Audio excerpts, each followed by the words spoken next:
Hi, I'm Abby Kircher. I'm 18 years old from Charlotte, North Carolina in the United States. If you had told me 3 years ago that one day I'd be speaking to a dedicated group of passionate, successful, creative leaders in the international food industry, I would have laughed. I was a teen and I wanted to be fit. What I learned from school was that there are 2 keys to fitness: nutrition and physical activity. When thinking about nutrition and food, I identified 2 issues in our planet today. Being the first, that there are some countries that are food impoverished and don't have the availability to nutrition to sustain their citizens. The second, being with my country and many more, is that it's not necessarily an availability issue, but an accessibility issue. There are so many people in countries who don't know the importance of eating healthy. And if they do, they don't know how to find it or how they're going to afford it. And that's why I'm excited to be here today. You might call me an idealistic teenager, but I want the Abby's Better brand and all the other incredible products that you bring to the table to be available and accessible to as many people as possible. I want to be part of the solution to the problems occur when people don't have access to nutrition. I want to be inspired by all of you who have come before me, as well as encourage and support those who are coming after.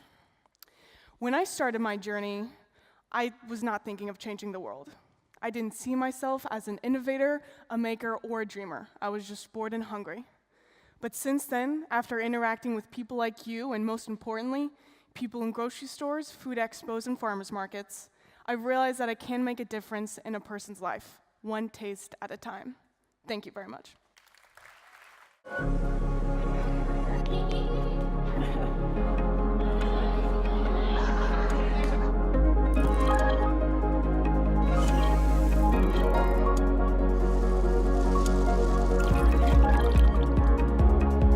You know that you're always welcome here.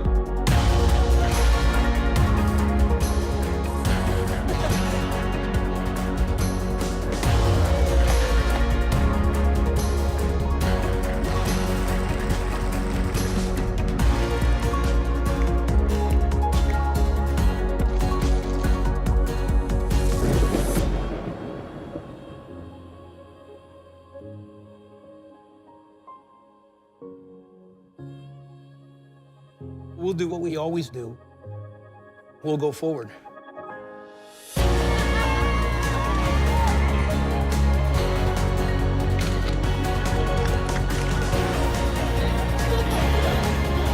We wanted to just shake hands and say thank you.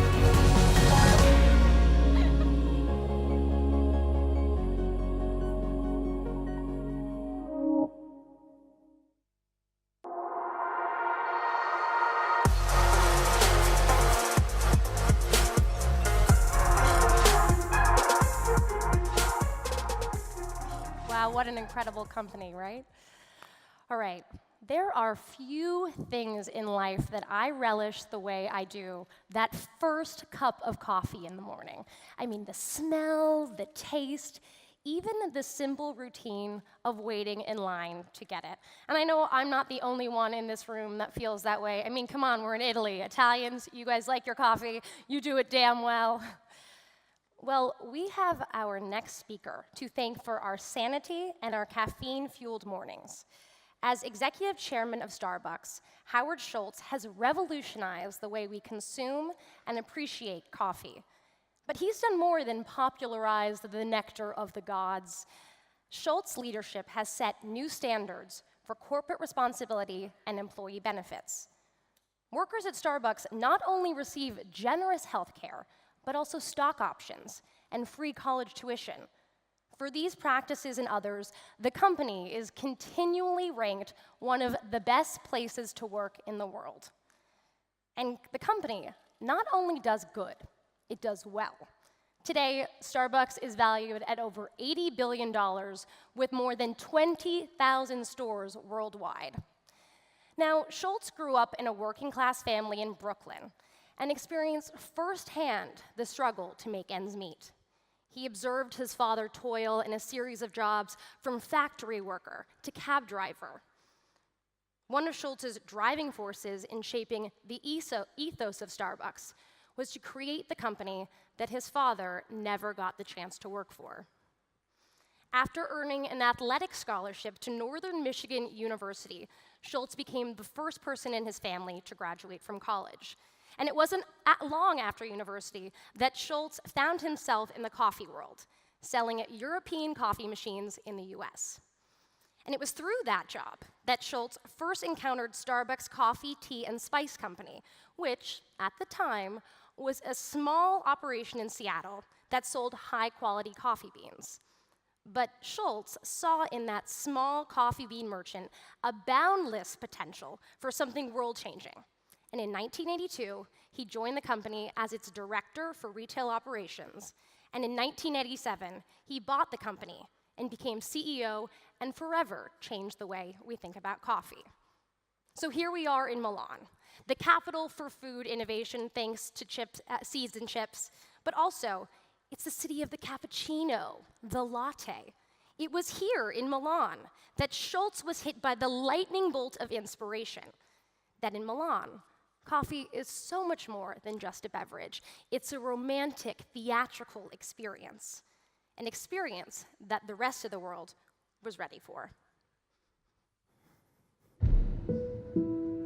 I can remember early on realizing that I wanted to get out of Brooklyn. I feel so strongly that the reason I'm here is I dream big dreams. Dream big, and then dream bigger. A more innovative dream, a more inclusive dream. All of you will preserve and enhance the promise of America, the promise that propelled me out of public housing, the promise that will propel you forward regardless of the color of your skin, your religion, your gender, your sexual orientation, or your station in life.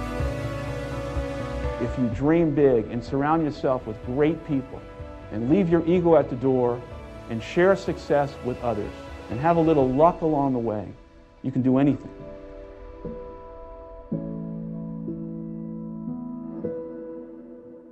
Please welcome back to Milan, Mr. Howard Schultz.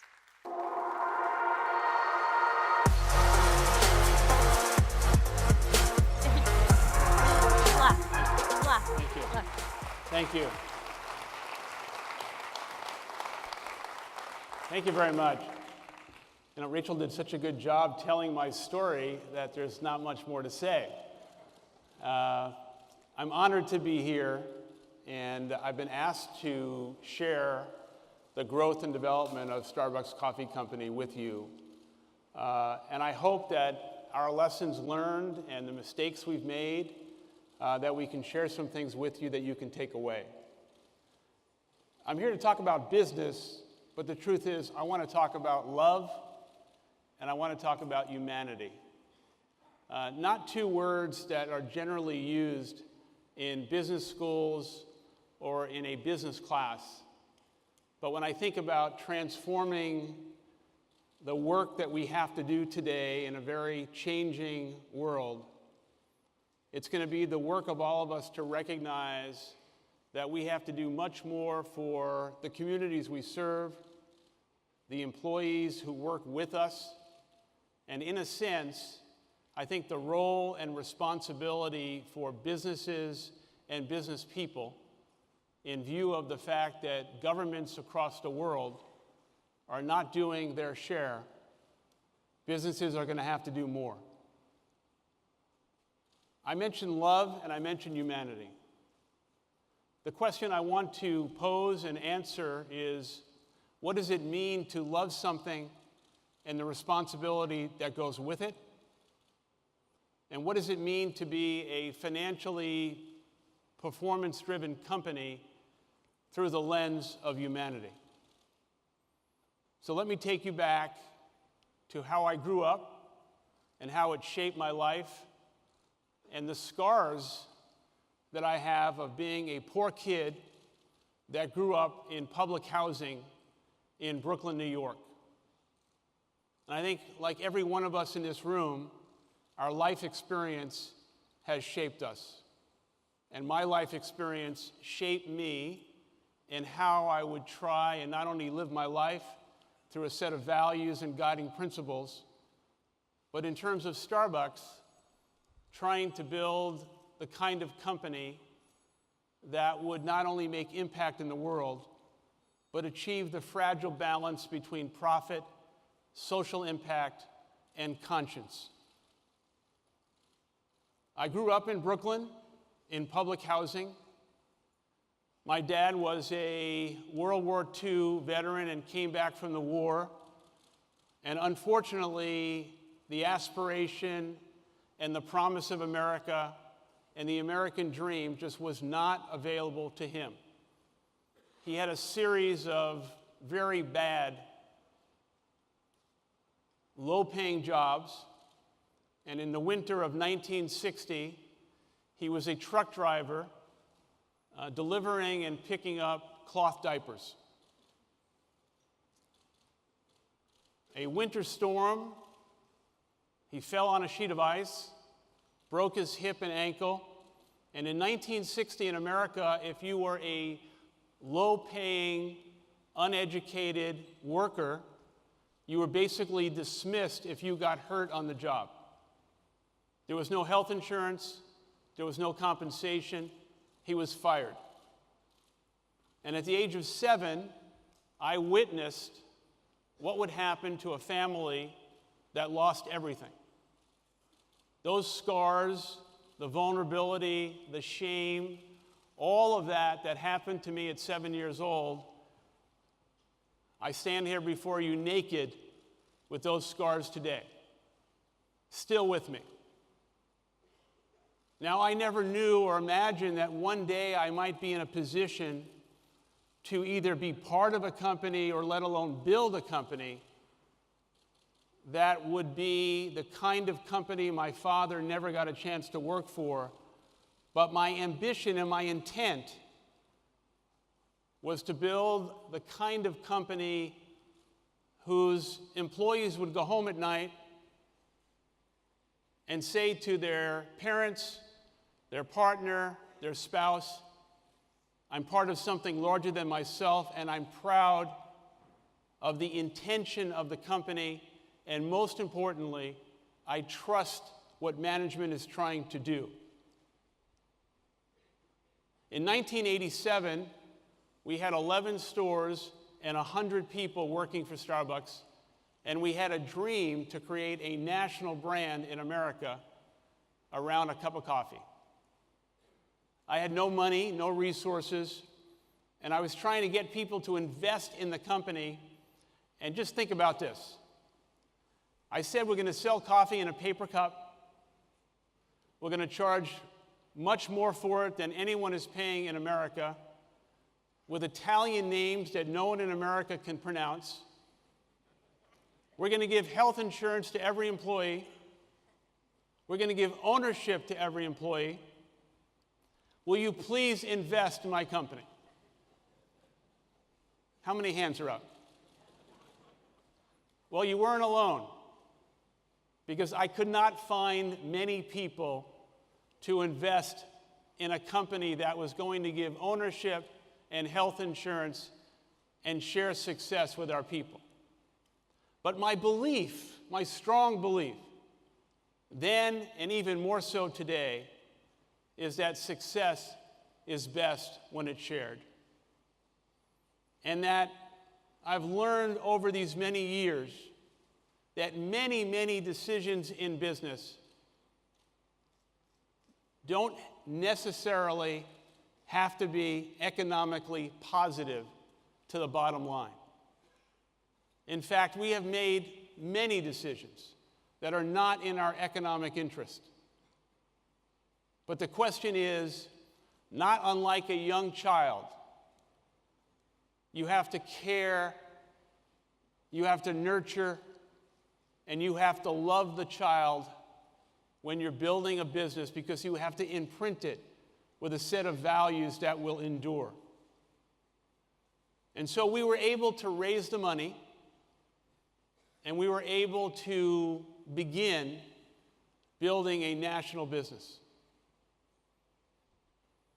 Many, many people were betting against us. They could not believe that the business model I've just described was going to work.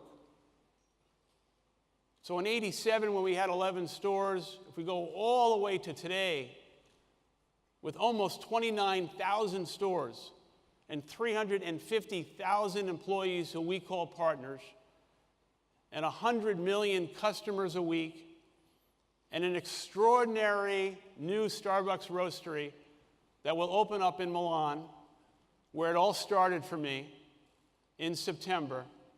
The question is, how did this happen? And what can be learned from it?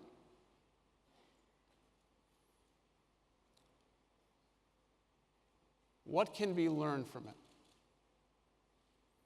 We are living, unfortunately, in a very, very volatile time. A volatile time in America, a volatile time in Europe, a volatile time in the Middle East, where we've lost something. We all have a sense that there's something not exactly going the right way. We've lost our sense of humanity. We've lost our sense of conscience. We've lost our sense of citizenship. And yet, every now and then, we are reminded by something that we see or something that we feel that gives us love, that gives us joy, that reassures us that things are going to be okay.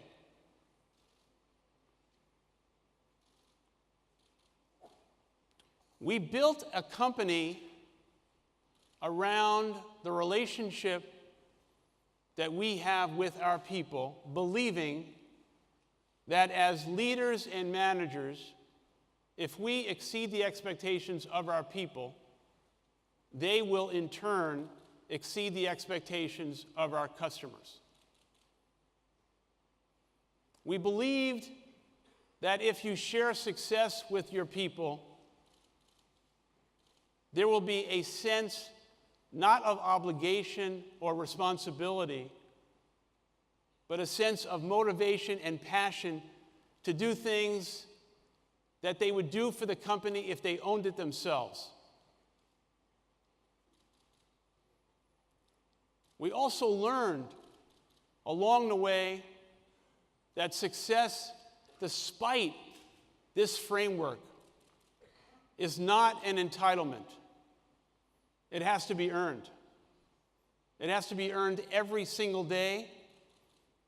And sometimes, despite your best intentions, you are going to make mistakes, you are going to fail, and potentially something really bad can happen, because sometimes growth and success will cover up mistakes. And in 2008, during the cataclysmic financial crisis in America, Starbucks, as good as we were, and the values intact, we hit the wall. And we almost lost everything. And the question was, were we going to be able to transform the company back to its glory days, or were we going to lose the values that we had created and become one of those companies that unfortunately could not finish the race? And during that financial crisis in America, my phone rang from an institutional investor who was an investor in our company because we are a public company. And he said, "Howard, you have the perfect opportunity and the perfect cover to shut down the most important benefit of our company, which was health insurance." As you all know, in America, the country before the Affordable Care Act and President Obama did not provide health insurance to every single citizen. So at a cost of $250 million, we were providing health insurance to our employees, and this investor in 2008, during the crisis, said, "You need to cancel that benefit." And we needed the money. We needed the money. And it was one of those moments of a real test, a real crucible of leadership. It's very, very easy to lead when you have the wind at your back. It's very, very tough when the headwinds are in your face and you've got to make the really tough decision that we had to make in 2008 to maintain our health insurance for our employees. And the reason was, despite the fact that we are sourcing the highest quality coffee in the world, despite the fact that we got great real estate and great design, the secret sauce, the foundation of what has driven the success of the company has been something that we have no patent over, that is not proprietary. It is simply the culture, the behavior, the values, and the currency of trust and truth inside our company. I'm going to come back to truth because it's something that we have lost in the world. The investor said to me, if you do not cancel the health insurance, we are going to sell our stock in your company. And a week and a half later, after we decided that there was no way we were going to cancel the health insurance, which would have fractured the trust and confidence in our company, that investor sold his shares in Starbucks. And it was a defining moment for our company. And the question, once again, is about leadership, about servant leadership. Building a company today, whether it's small, large, nonprofit, profit, public, it doesn't matter. It all comes down to what kind of culture, values, behavior is going to be imprinted, instilled, and embraced during good and bad times. And what does it mean to be a servant leader and to model servant leadership? We are living at a time of great cynicism by most people. And many young people have worked for companies in which they have been disappointed. So the obligation and responsibility of hiring a new person, the burden of proof is on the company, on the leader, to demonstrate that this is a different place. This is a place that values you as an individual. This is a place that wants to grow your career. This is also a place that will embrace your diversity. And when I think about leadership and trust and truth and servant leadership, a few weeks ago, I was being interviewed and someone said, who is the servant leader of our time that you really look at as a model? And it took me about 5 minutes to think about who out there is truly the servant leadership. And I said to him, and he was surprised. I said, as a Jewish person, the person who I think defines servant leadership in the world today is the Pope. The Pope. He's the one kneeling, washing the feet of a peasant. He's the one saying, who am I to judge? You want to build a great company today? It's not just about the product. It's not just about the marketing or the brand or social media. It is about the values that you are going to instill in that company. And it's about the people that you're going to hire and surround yourself with. And most importantly, are going to have like-minded values with you. The world, the customer, the consumer, has thousands of choices today, and those choices are available in almost every product and every category represented in this room today. We're going to open a coffee place in Milan, the land of coffee, and we expect people to come. Why? What do we have to offer? And the answer to that question, not about us, about the marketplace, is the following.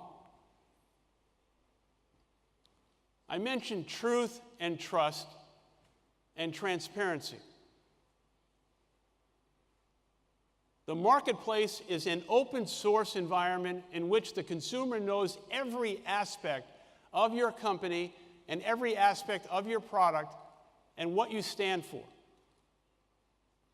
And I would submit that every one of us has a competitor, and the consumer today is going to support that company, that product, that enterprise, whose values are compatible with their own.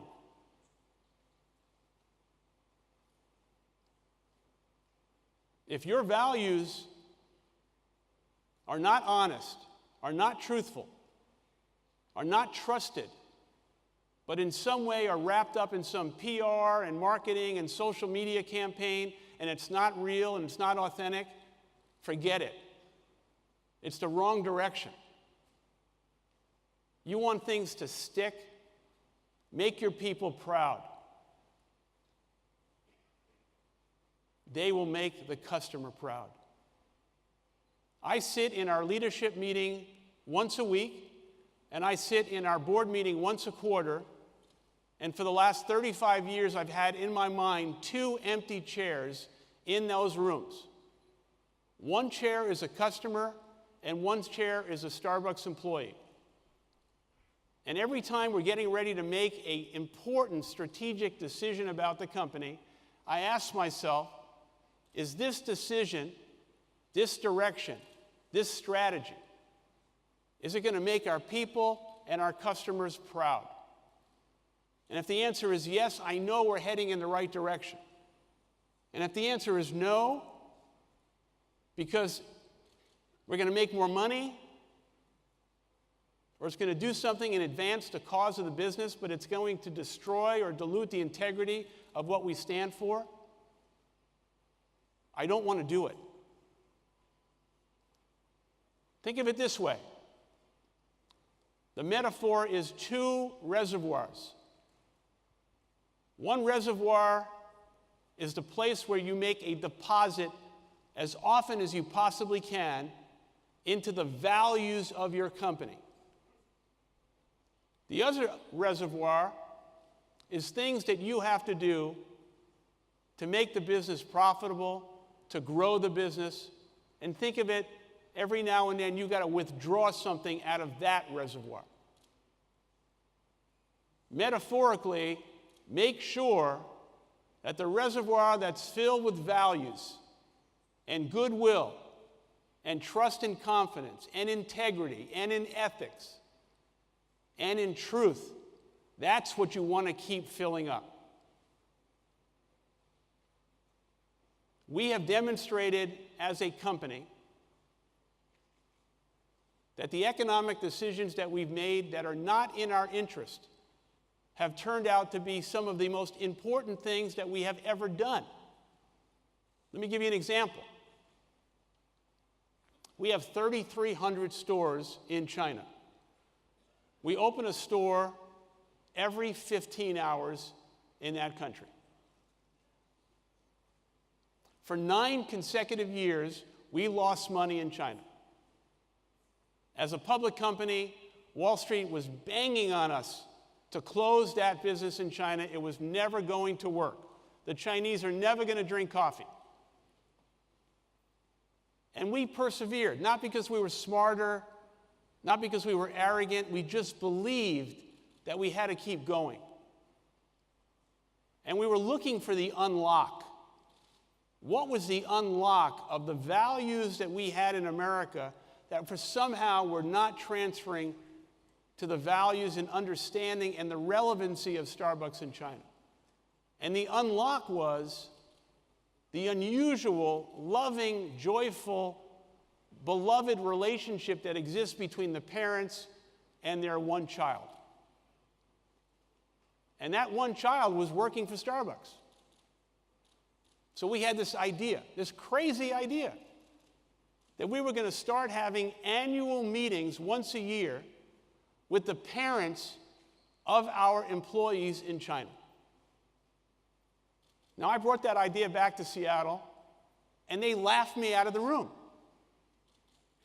Because in America, probably not too many parents would come to an annual meeting of their son or daughter's company. And we didn't know how many would come in China. Some people thought we should just have a small room because if a few people come, we won't be embarrassed. We decided, let's get a big room and let's lean into this. A bigger room than this. And we opened the doors, and parents came, and grandparents came, and aunts and uncles came, and we did not celebrate the company. We did not talk about the growth of Starbucks. We celebrated the family. We celebrated their son or their daughter. We demonstrated that what our business is about, and what it has been about for almost 50 years, is that we're really not in the coffee business serving people. We are in the people business serving coffee. A year ago, back to China, we started talking to our own employees, asking them, what are your dreams? What are your aspirations? And I'd say 90% of the time the answer was to do everything I possibly can to take care of my mother or my father and make them proud of what I'm doing. But I'm so concerned about their health. So we went to China and the Chinese government, and for the first time in that entire country, an American company, not a Chinese company, created a benefit to give health insurance to the parents of our employees. Think about that. What does that have to do with selling coffee? What does that have to do with making money?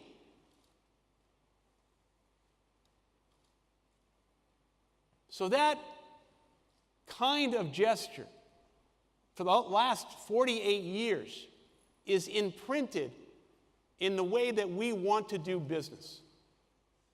Going back to the original business model. And that original business model, once again, is to achieve profit and grow, and to have social impact and benevolence, and demonstrate that success is best when it's shared.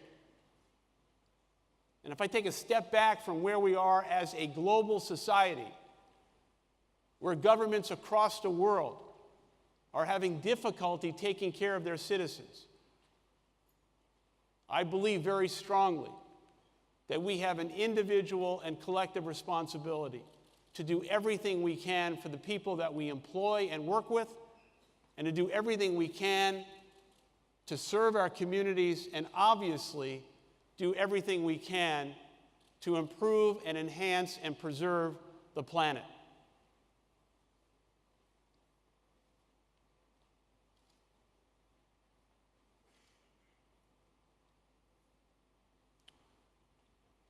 There was a clip of a speech that I gave that you saw. That was a commencement speech that I gave a year ago at Arizona State University. And I ended that speech with a story from our experience when we opened Starbucks in South Africa. And that story is really based on this fact. You never know when you are going to learn something. And you never know who's going to teach you. We all have to be as curious as possible, not only as entrepreneurs, but really curious about seeing around the corner the opportunity to learn something from someone who has a life experience or something to share with you that's going to give you a perspective and insight, a lens on the world that you don't have yourself. So we're getting ready to open our first store in Johannesburg, and I'm sitting down with 50 young kids, and I find out that every one of these kids has never had a job. This is their first time of being an employee or part of a company. And I'm talking to them and hearing their stories. And they start sharing with me, first off, where they live. And they live in a place which is labeled as a township. And I'm listening to it, and it sounds like such poverty to me. And I ask one of them, would you mind if sometime this week I can go home with you and just see where you live? And he was so proud to say, absolutely, I want you to meet my mom. So I went home with him.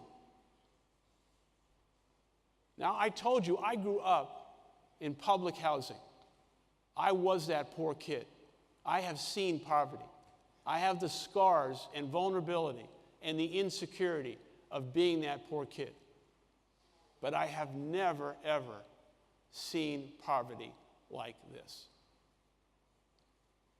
And when I walked through there with no running water, no electricity, no kitchen, what struck me when I met his mother and his sister was not an ounce of bitterness, not an ounce of shame. In fact, they were so joyful and so proud because it wasn't their surroundings. It was their love in their heart and love for one another and the joy of life. I know so many successful people who live in big houses and have big cars, and they're miserable.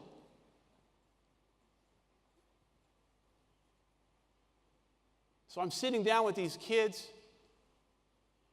and they're telling me their story, and they keep repeating this word, a word that Nelson Mandela used very often, that I had never heard it before. Ubuntu. U-B-U-N-T-U. I had never heard it. And finally, I said, you keep using this word. What does it mean? And in unison, these kids who have nothing except love and joy in their life, and now the self-esteem of being employed by a company, say, Ubuntu means, I am because of you. I am because of you. And I tell you that story, and I've shared that story with many people. Because the question in front of us is, in America, what kind of country do we want to live in? In the world today, what kind of country, what kind of world do we want to live in? Do we want to live in a world where there's such anger and divisiveness and vitriolic behavior and the threat of nuclear war and genocide in Syria? Or do we want to live in a world where every one of us recognizes the individual and collective responsibility as citizens of whether we are in Milan, the country of Italy, back in America, as citizens of the world, that we have a responsibility beyond ourselves to embrace our differences, to see beyond our self-interest, and to use that word that Nelson Mandela used of Ubuntu so that we can be for each other. Thank you very much.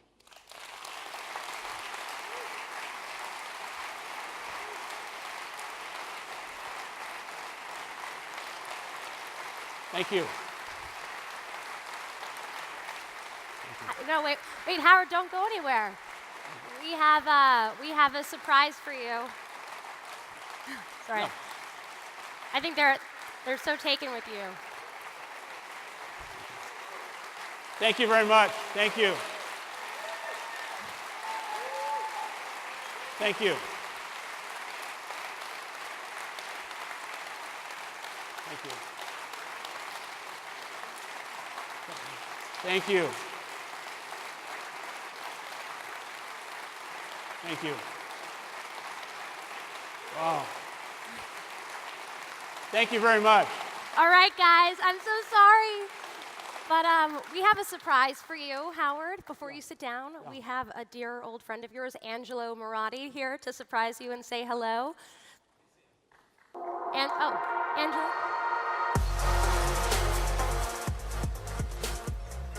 Angelo? Welcome back to Milan. Thank you very much. Great to see you here. There is an amazing legacy between you and the city. Yes. And I guess it all started in 1983 when you discovered the Italian coffee bar experience. You took that dream back to the US. Yes. And created the third place. Now, we've always had the third place. And maybe you can tell the audience a little bit what that third place in America meant as you were growing the company. Sure. So I came to Milan as a young man. In 1983, I'd never been to Italy before. And my imagination was captured by the Italian coffee bar. The romance, the theater, the sense of community, and this third place between home and work. And that was the genesis for what ultimately would become the future of Starbucks in the US and now around the world. So for me, I have been dreaming for all of these years that one day we must come back and bring Starbucks to Milan. So in early September at the post office building at Cardozo Square, we will open a Starbucks roastery that hopefully will earn the respect of the Italian people, and we are coming here not to teach the Italians how to make coffee. No, I'm not doing that. We're coming here with humility and respect and just to demonstrate what we have learned. And early September, I hope to see you all there. Did you understand right away that you were in the business of human connections? Is what? That you were in the business of human connections. Yeah, I think what we learned over the years is that coffee is this incredible catalyst for conversation, human connection, humanity, and I think what we're all longing for, which is this opportunity to be with other people. And Starbucks became that. There are some relationships that you have developed during the course of the years right here in the city of Milan. The first one is with Aldo Lorenzi, the famous owner of the cutlery shop in Monte Napoleone. You actually dedicated a chapter in your book about him.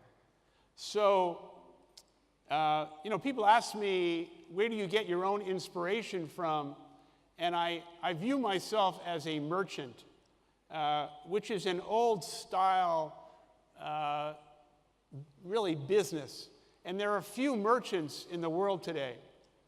Mr. Lorenzi, his store, his cutlery store, captured my imagination. And when I walked in there, I couldn't believe that a store existed just selling knives. But his craftsmanship, his artisan nature, and his love of his product and his craft was so infectious that I had to meet him. And I asked Angelo, can you arrange a meeting with Mr. Lorenzi? And he wasn't very interested in meeting me. And I said, please. So Angelo and I sat down, we finally met him, and I said, how many stores do you have? And he said, well, we've been in business 50, 80 years. We have one store. And he said, how many do you have? And I was embarrassed. I just said, we have many stores. And he said, no, how many? And I said, around 20,000. And he said to Angelo, can you translate that again? I think I got the wrong number. And we became friends. He doesn't speak a word of English. I don't speak a word of Italian. But we have really, I think, established this very unique friendship. So after the book came out, where you dedicated the whole chapter on him. I think it was Michael Dell that called you up and told you that it was his favorite chapter, right? Yes. So Michael Dell and I were taking a cycling ride, and he said, I just read your book, and this guy in Italy, he owns that knife store. Where is that? I'm going to be in Milan. I want to meet him. I said, you know, he's not going to want to meet you. Forget it. Thank you so much, Angelo. The other relationship is something that defined your next adventure in Italy, is your meeting with Rocco Princi. So Angelo took me to a bakery in Milan. I had never tasted such extraordinary food before, and the bread. And I said, I have to meet the founder and the owner, and it was Rocco Princi. But I met Rocco, and it took me 7 years to convince him to be our partner. And finally, thank you, Rocco. And Percassi. And on top of that, Yeah.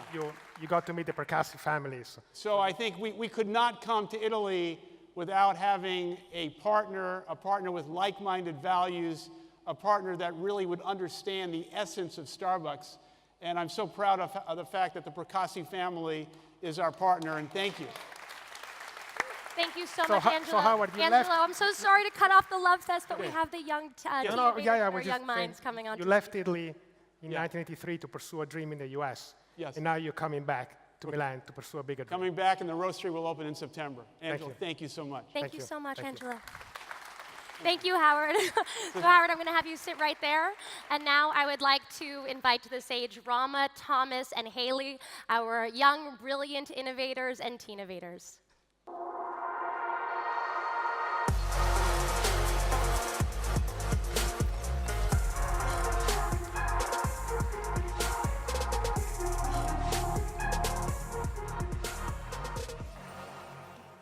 Hi. Thank you. Thank you. Hi. You guys need water? Oh, you have one? You need? Okay. Feel free to walk over here and get it if you'd like. So Howard, thank you so much for that incredible speech. I first wanted to ask you about innovation and disruption. Yeah. Because innovation, it's such a buzzword right now, and it's happening at an unprecedented rate. So if it wasn't for coffee, you know, what area do you think is ripe for disruption right now? You're going to be surprised by my answer. All right, bring it on. People are going to think this is very foolish. My daughter's here and our family are animal lovers, and I can sense how people around the world are taking care of their pets. And I think there is an opportunity to elevate at a super premium level the quality and the integrity and the transparency of food for their pet. And we're beginning to see that in the US, but not at the level that I think is possible. Right. And now I've seen a new company emerge in America that is providing pet insurance for their pet. So I think there's a big opportunity because people are connecting to their dog or cat in ways that I think is very unique in our society today. Right. I mean, my dog Astro is like my son. I know, Thomas, you had a question. Yeah. Mr. Schultz, for humans, what do you think are the most prominent food trends at the moment? I mean, what are consumers demanding today that they weren't 10 years ago? I think there's no doubt that people are looking for 100% transparency in what they're eating and what they're consuming. And if that transparency on any level is not accurate, is not truthful, the game is over. And I think the opportunity for plant-based foods that we're seeing in the US and even in our own stores is a very significant opportunity. Plant-based foods. And on that note, what are Starbucks plans? Perhaps you can share with us a little bit. So we have a whole line of plant-based beverages coming out this summer in the US, and we've been testing those beverages with great success. Rama, I know you had a question about leadership. Yeah, actually, hello, ladies and gentlemen, excellencies. Thank you for doing this, Mr. Schultz. I'm so honored to be here with you. On a personal, like out of your own experience, what would you recommend to younger generation who have like aspirations to undertake a business or like have entrepreneurial aspirations? You know, I think achieving success is very, very hard today. I have met so many people along the way who told me that they had a great idea to open up a coffee store. And for whatever reason, they didn't do it or they gave up. I think the difference sometimes between winning and losing, that gray area, is the ability to persevere, to really strongly believe in what you're doing, and also you must have the will to sacrifice almost everything for what you're trying to do. And that is not an easy thing to do. The other thing is you must surround yourself with like-minded people who have a skill base and an experience beyond your own. And then lastly, this is a metaphor. If you're going to build a 100-story skyscraper, a big building, you can't build that big building until you build the foundation. Because businesses get in trouble when they're building the building on top of a fragile foundation, and then they have to go back to the foundation. Does that make sense? If I may ask, like, how does it feel now that you've reached success? How does it feel to be? Yeah, like when we all work in an entire life, we study, we work hard to achieve our goals and reach a certain stage. So for you, how does it feel now? And do you still have like other goals? You know, of course, I'm proud of what we've done, and I feel like so much of our dreams have come true, but I still have, believe it or not, fear of failure. I still have insecurities and vulnerabilities, and I'm still every day getting up and doing everything I can to advance our company. Haley, I know that you had a question about mentorship and leaders that you look to inspire you. You actually spoke in your talk today about difficult being able to find a leader that you were inspired by right now. I know that, Haley, you had some questions about that. Yes, most definitely. And I feel like you kind of referred to this just a second ago, how important it is to build that foundation of community and support. And to me, being a young entrepreneur, trying to do something that is socially aware and socially responsible, who have you looked to and found as mentors and supporters throughout your journey? Believe it or not, it's the young people in our company who are challenging the status quo all the time of Starbucks. And I think this is a very important point. If a business is fortunate enough to achieve some level of success, the worst thing you can do is rest on the laurels of that success. And I think the thing to do is to do everything you can to reject the status quo and push for self-renewal and reinvention. And the issue about innovation is not a line extension or a new flavor or new packaging. Innovation must be disruptive.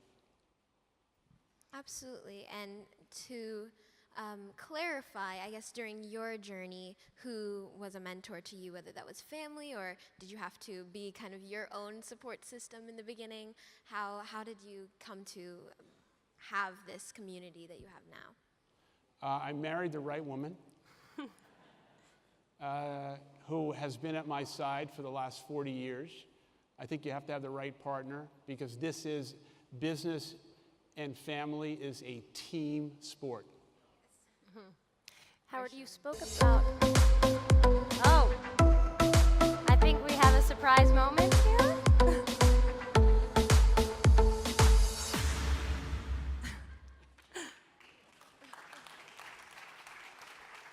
Hi. Sorry to interrupt, but as you can read here, water first, then you can continue. I've got just a small question for you. Mr. Schultz, are you concerned about climate change and the impact that less rainfall has on farmers that grow your coffee around the world? There's no question that the world is going through a significant change with regard to climate change and the effect it's having in many places. Specifically, we are suffering in the coffee industry from something called rust, and that is directly linked to the lack of rainfall.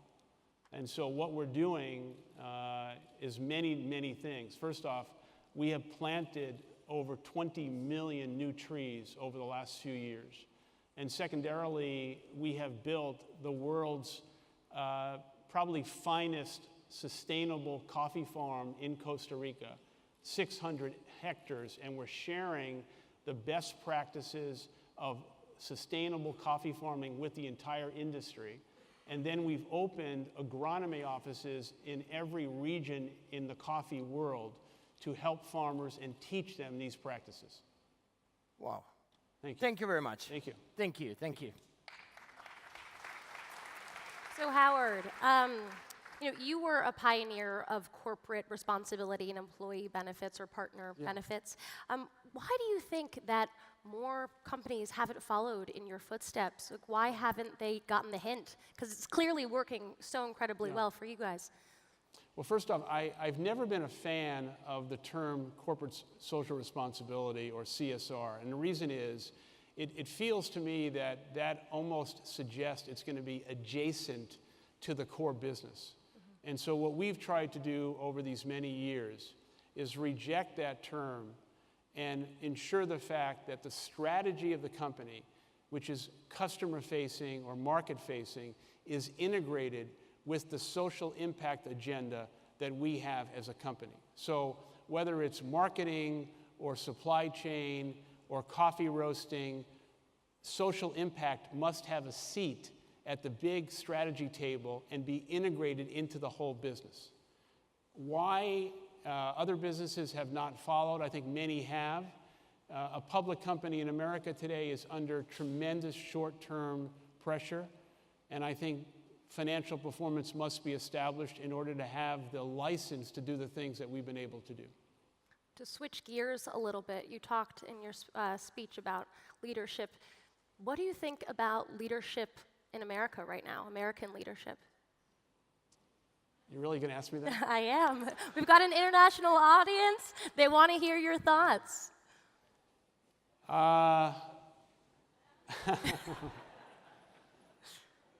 Maybe the best way to say this is, I think our best days are ahead of us. What makes you so sure, Howard? I think we'll leave it there. Okay. I think you're teasing us a little bit. No, I'm not.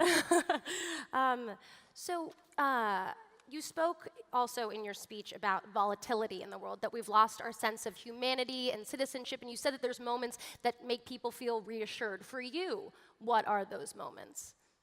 That we've lost or that we're that make you feel reassured, that make you feel hopeful. Yes. You say our best days are ahead of us. So for you, what makes you hopeful?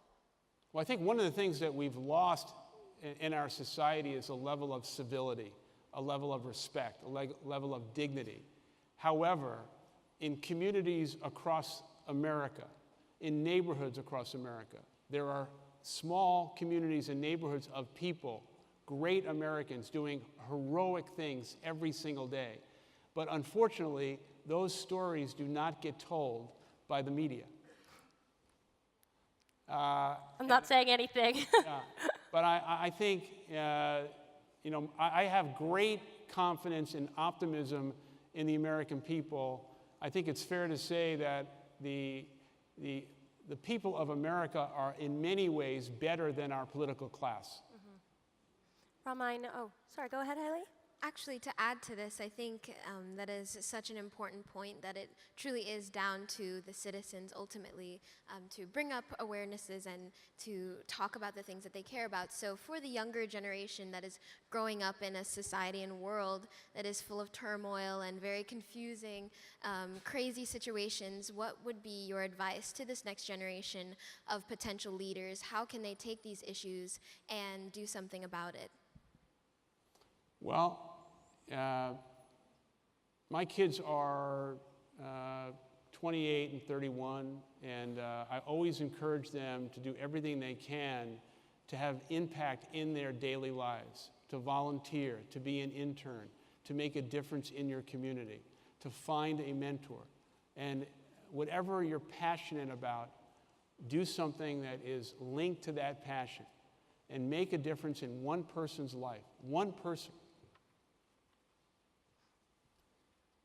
On the other end of the scale, at kind of the top level, what would your advice be for your peers who perhaps aren't yet using their influence or platform to better the world, or at the other end of the scale, perhaps are exploiting their power in certain ways? What would your advice be to those people and corporations?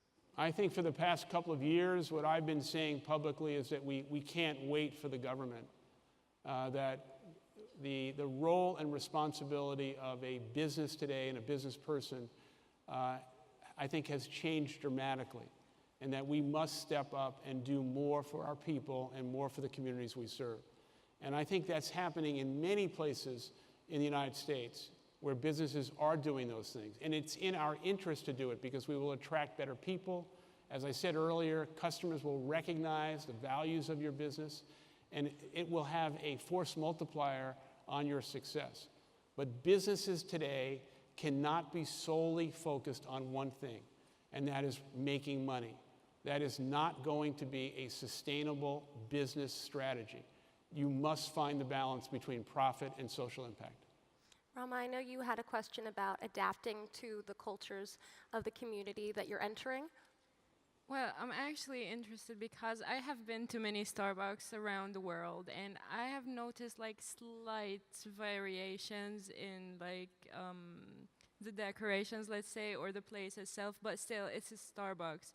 So I was wondering, when you does Starbucks sell a cosmopolitan product, or does it adapt to a culture where you go? So what we've learned over these years is that regardless of the country that we're in, the local market wants a real Starbucks. They don't want it modified too much. But where we have made it locally relevant generally is on the food side. So the food generally is highly relevant to the local taste.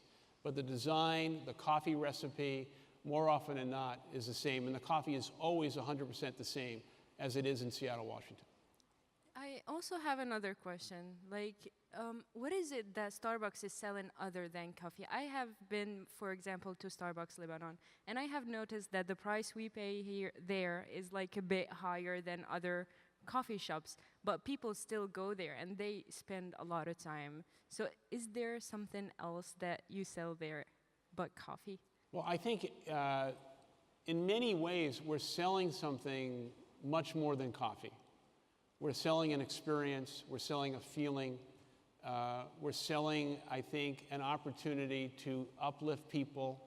And I think also our customers know the things that we do. In America, we're giving a free 4-year college paid tuition for every single employee.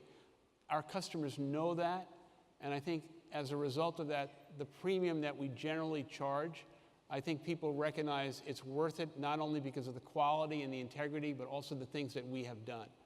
But it's also important to say that we're not perfect. We make mistakes. We try and, when we're failing, we fail fast and we move on. And we always try and do the right thing and be honest about it. Now, Howard, in response to President Trump's travel ban, you announced that Starbucks would be hiring 10,000 refugees. Can you tell us about that program and where it stands right now? The history of America is we are a country of immigrants. The history of America is truly a melting pot of different ethnic groups of people who have come together to create the promise of our country.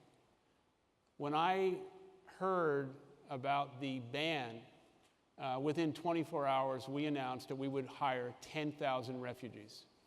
And we did that because not to try and make a political statement, but to demonstrate the fact that we felt so strongly that the values of our country were being compromised. We've hired thousands of new refugees who have come into Starbucks around the world. And the one great thing about the people we've hired is that they have no sense of entitlement. They don't feel privileged.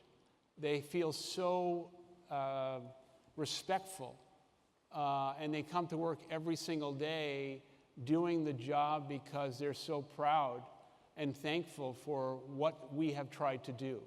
I also will say that the culture of our company has benefited because they're working alongside someone who's different than them. They have a different life story, different experience, and again, we're learning from each other. Haley, I know you had a question about some of the media outlets that you pay attention to, the apps and the social platforms that you engage in and books you are interested in. Yes, I'm always trying to expand my horizons and look to different ideas for inspiration or motivation. So my goal this year is to read 50 books, and I want to know what are some of your top recommendations in terms of leadership or in terms of inspiration and empowerment. Of what to read? Yes. That's what you're asking me? Yes. It's interesting that right before I came on stage today, and I think she's in the audience, I don't want to embarrass her, is Carrie Kennedy, the daughter of Robert Kennedy. And there's been a number of books that have come out recently about Robert Kennedy, about what he stood for, what he believed in, his values, and what he was trying to do for the country. There also is a great book of his speeches, which I keep on my desk, and I would highly recommend that. And if Carrie's in the audience, there she is. I can't think of a better person to study and a better person to read about than Robert Kennedy. Fantastic. Thank you. I'll definitely keep that in mind.